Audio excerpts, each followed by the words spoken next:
Good afternoon, my name is Ingmar Klaassen, signing in for the Virtual Lighting Design Community. We're here in Dubai for Light Middle East 2024.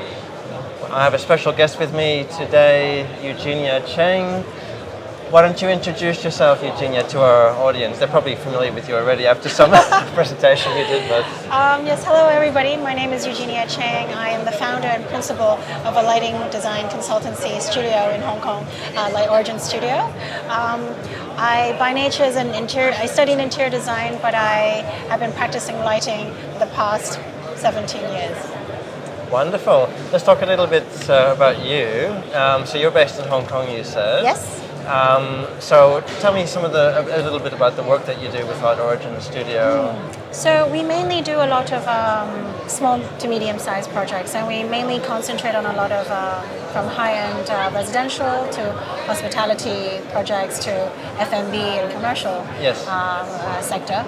But we also would like to do a lot of more community-based work. Okay.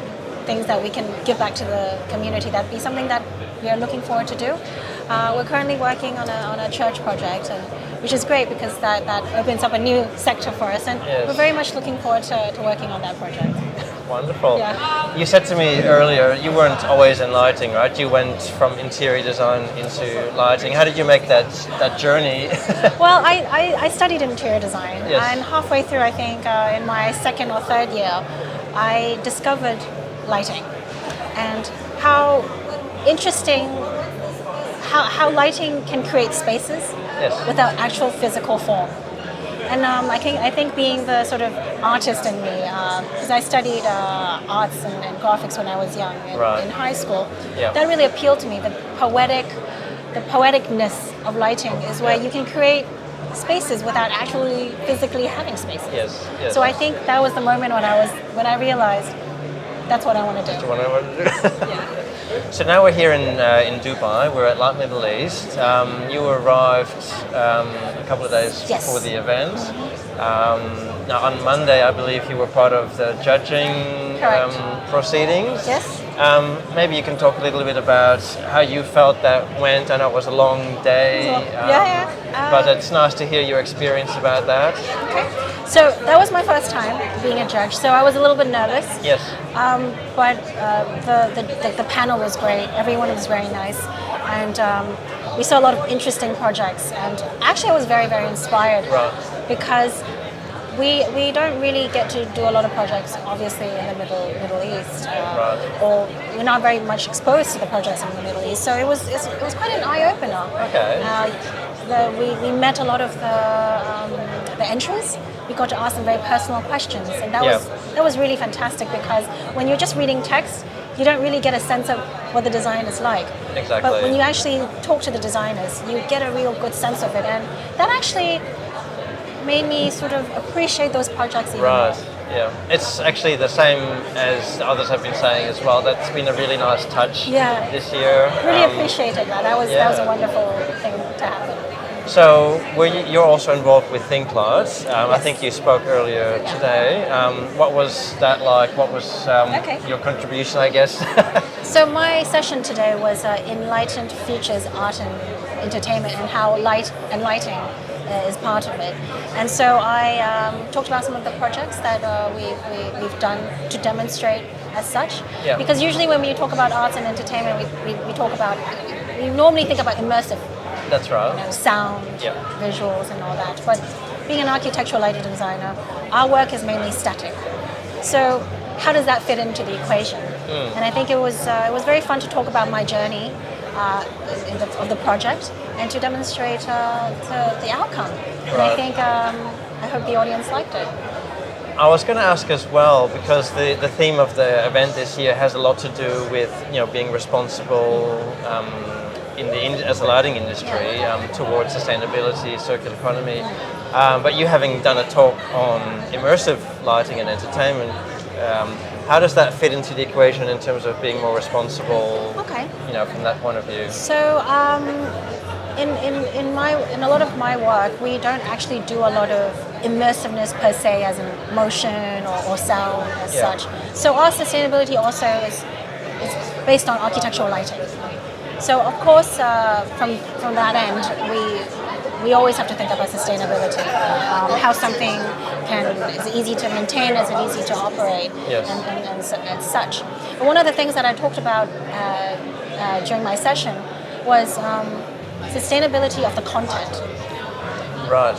For example, this if we have these digital experiences, but once that moment passes, I mean, will people want to go back? How do you keep them interested? Do we continue to change the content? Yeah. How do we make it sustainable so it actually doesn't get just thrown away and forgotten in a long time?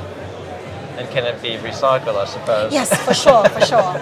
One of the saddest things I think is a lot of installations, regardless if it's lighting or structure or whatnot, a lot of the materials get thrown away Yes. After its use, and I think it's quite sad.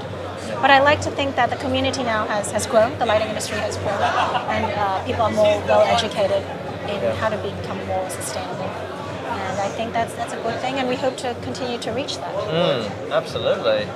Are there any of the talks that you've, I guess, attended when you were not speaking that maybe have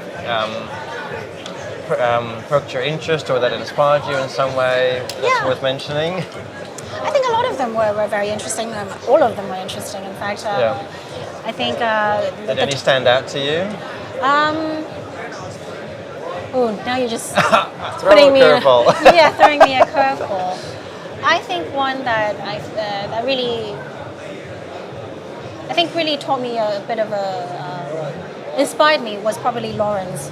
Okay. Lauren's talk at the very beginning about responsibility. And in the context, she started off the presentation by talking about when you've succeeded in one sector, you're about to fail in others. So if you, as an entrepreneur, if you do really well in business, but what you've sacrificed is maybe time with family and like other roles in your life.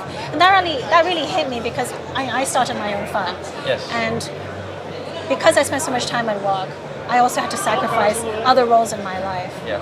And that also, she then talked about how that is related to the lighting industry, where you've succeeded in design, have you failed the budget?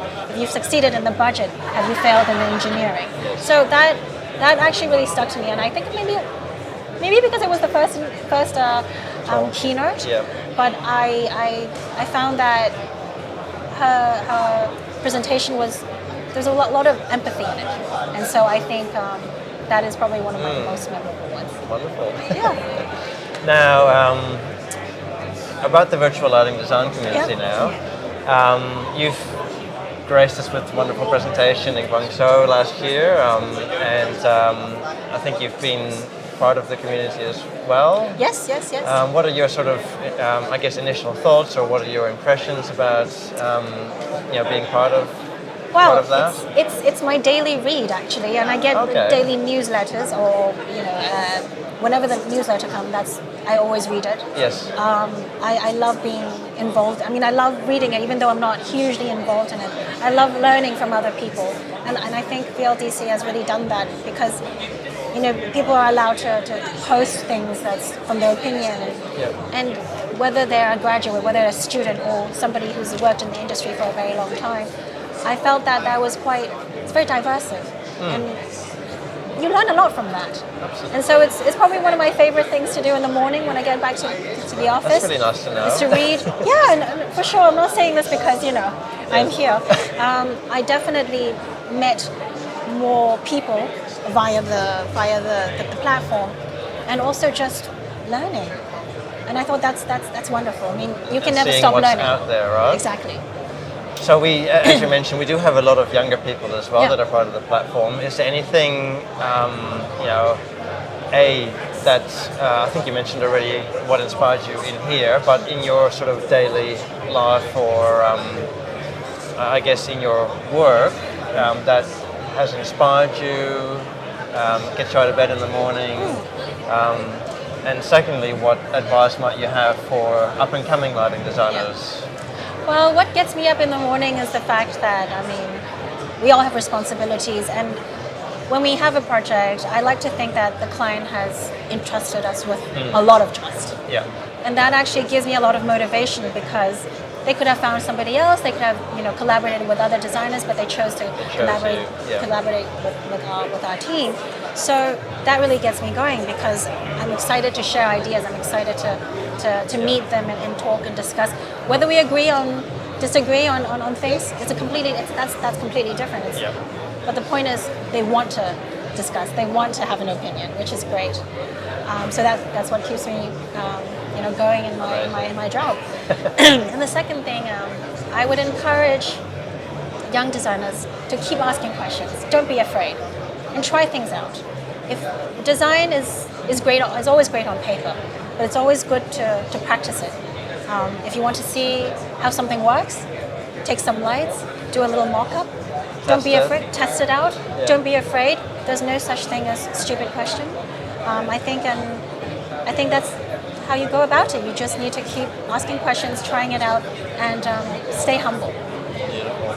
Yeah. Eugenia, thank you so much for being part of coming down and having a chat with us and talking with us here to the community, and it's been a pleasure to actually meet you in person. Yeah, finally, yeah. Finally, yes. Yeah. It's been virtually all this time, but really nice to catch up with you. Yeah, thank you for having me. I'm sure we will catch up with you more in the future. Thank you.